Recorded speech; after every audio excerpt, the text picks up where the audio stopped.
flashlight died right when I needed it most. And that's when I saw them. Fresh marigolds. Bright yellow.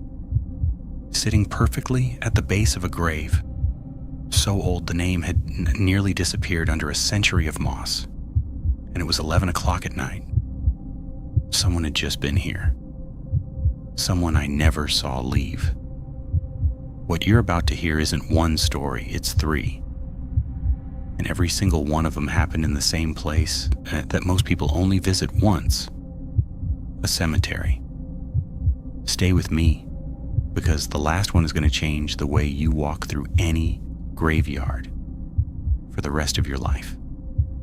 And before we get into it, if stories like this are what you're here for, make sure you hit that like button, drop a comment telling me which story unsettles you the most, and subscribe so you never miss what comes next.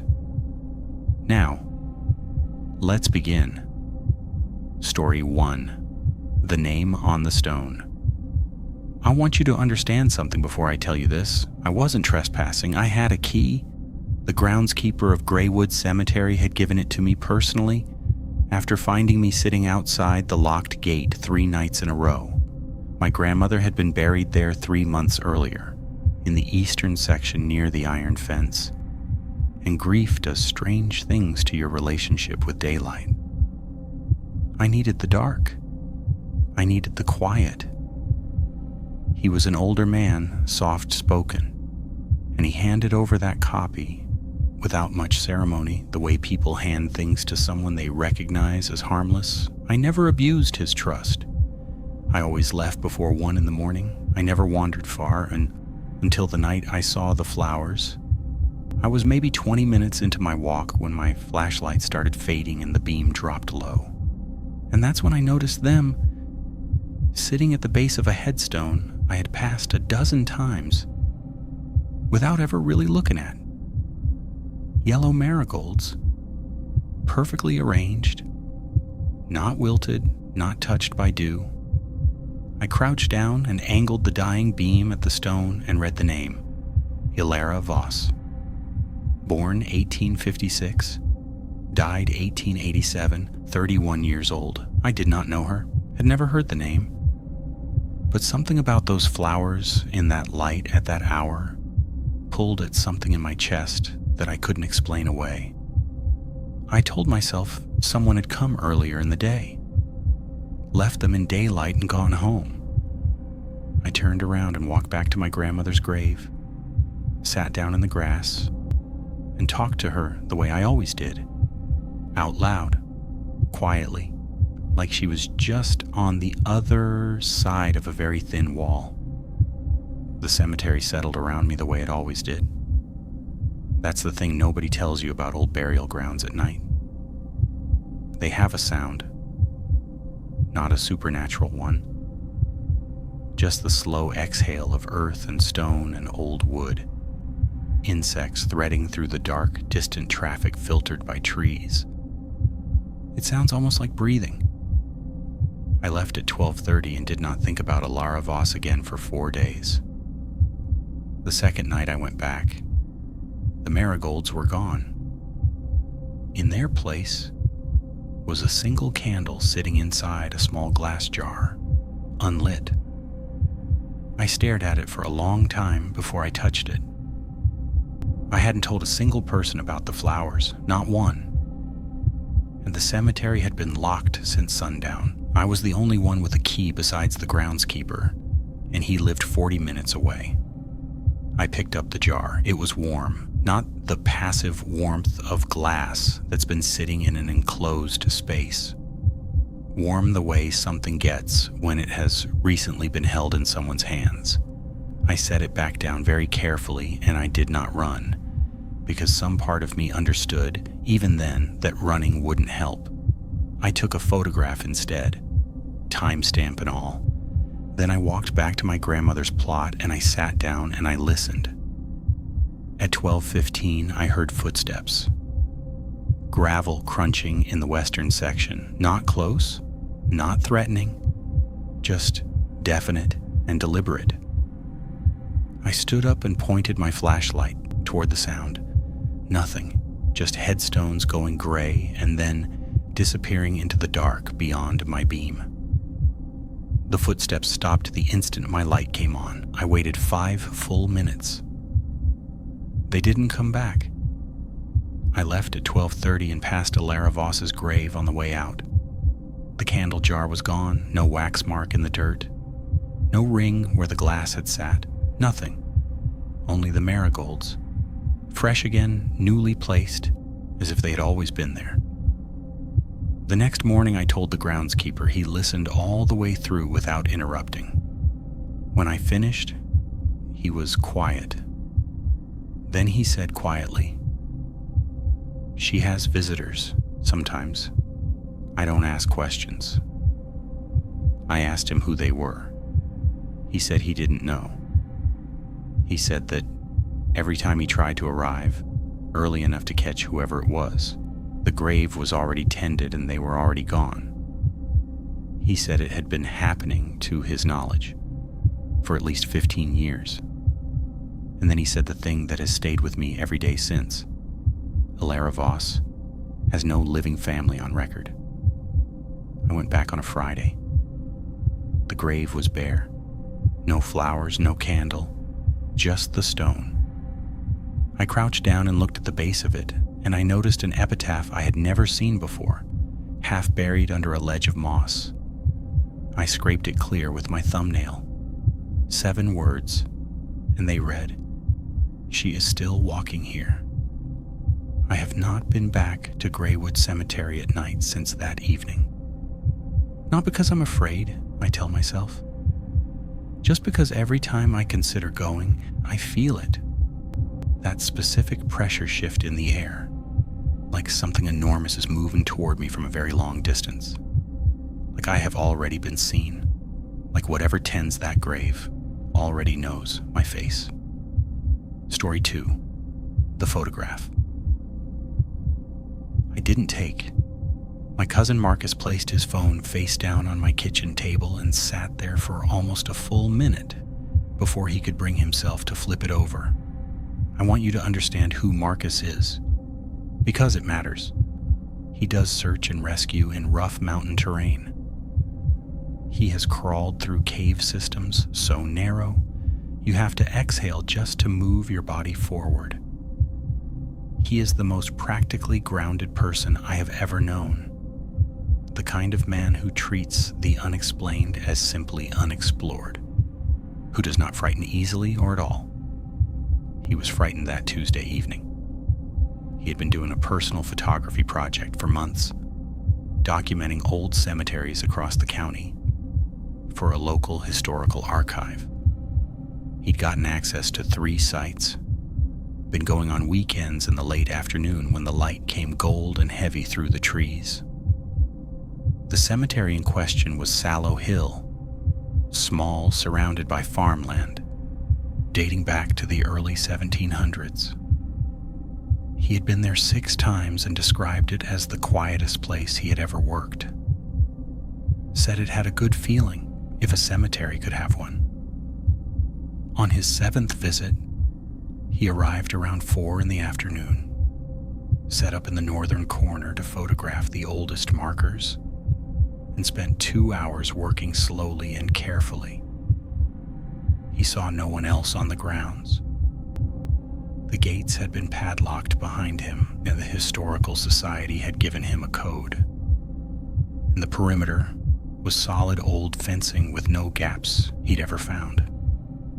He took 40 photographs. He went home, connected his camera to his laptop, and 41 images loaded. He sat with that number for a moment before he opened the extra file. The photograph was taken from inside the cemetery, looking east toward the gate. In the foreground was a headstone he recognized from his own work. In the background, standing just inside the gate, was a woman in a pale dress. She was facing away from the camera. Her hair was dark and loose. She was completely still. Marcus's first instinct was rational. He told himself he'd missed someone coming through the gate, that he'd accidentally bumped the shutter.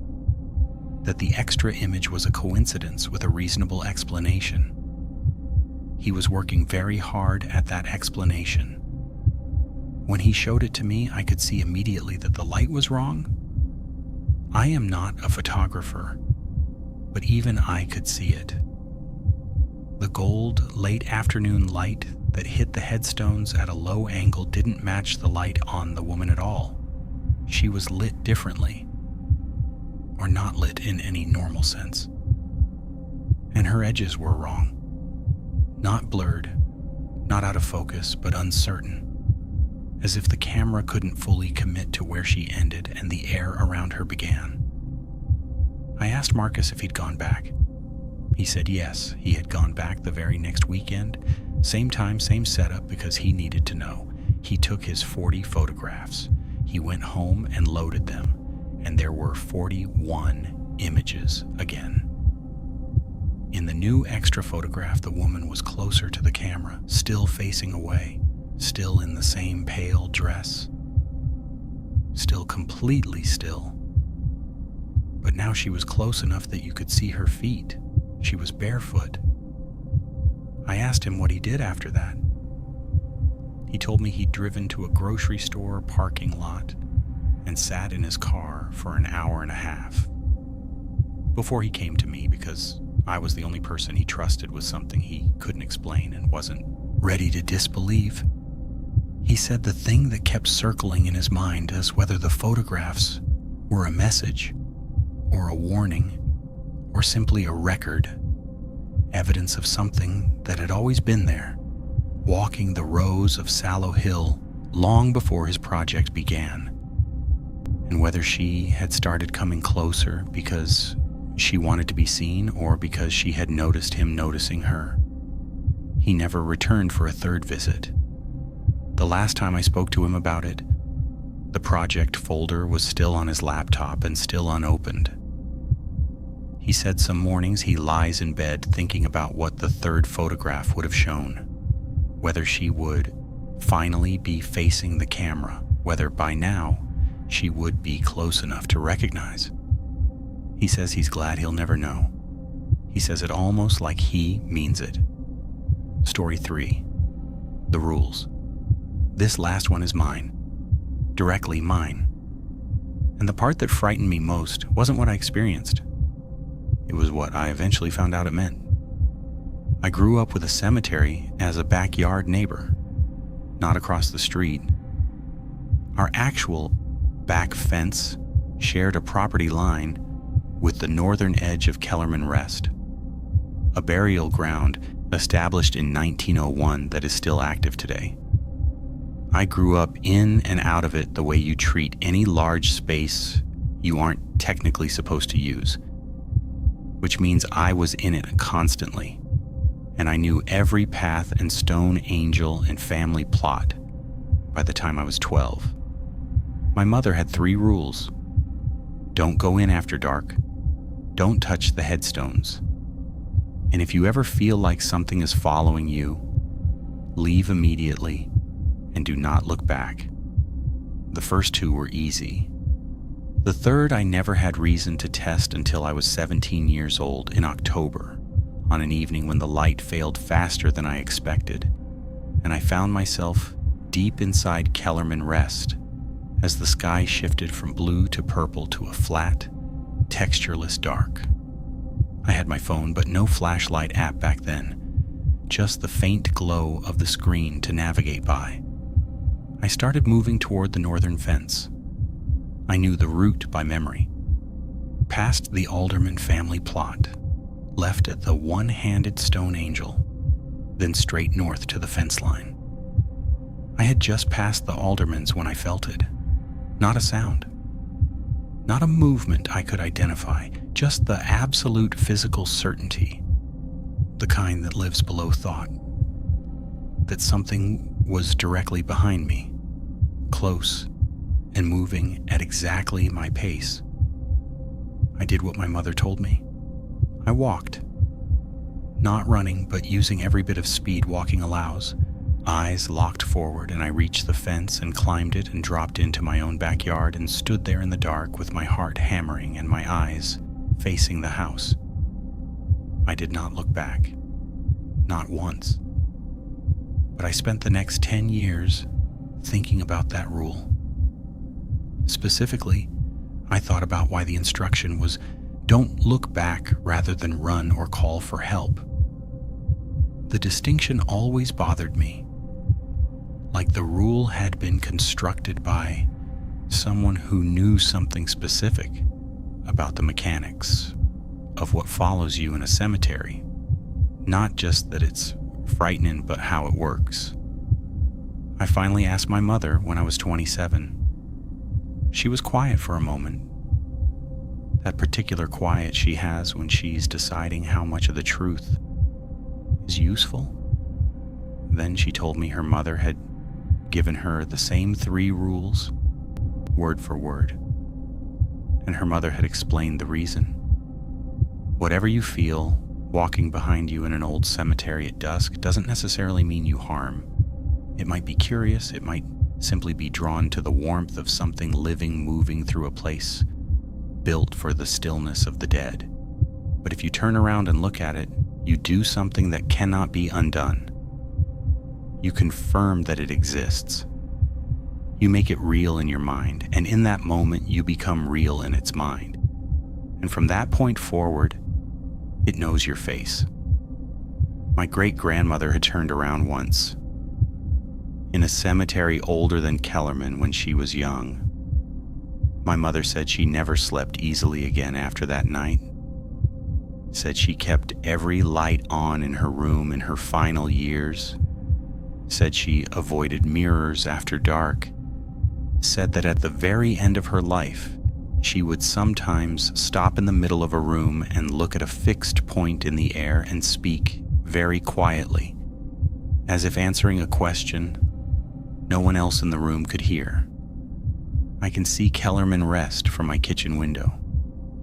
Different house now, same northern edge, same stone angel with the missing hand. I have never gone back inside after dark, but some evenings, when I'm standing at the sink and the sky does that slow purple fade and the cemetery goes dark beyond the glass, I feel it. That old, deep, cellular certainty. Something standing just behind my right shoulder. Still, patient, close. As if it found me anyway. As if it never needed me to turn around at all. I don't look. I have never looked. I just go still and I breathe. And I wait for it to pass. And it does. It always does. Eventually. But the waiting gets a little longer every time. And if you've made it this far, if these stories are sitting with you the way they sit with me, then you already know the feeling I'm describing, that awareness, that presence just outside your vision. Don't turn around. And don't forget to like this video, leave a comment below, and subscribe, because there are more stories where these came from, and some of them are worse.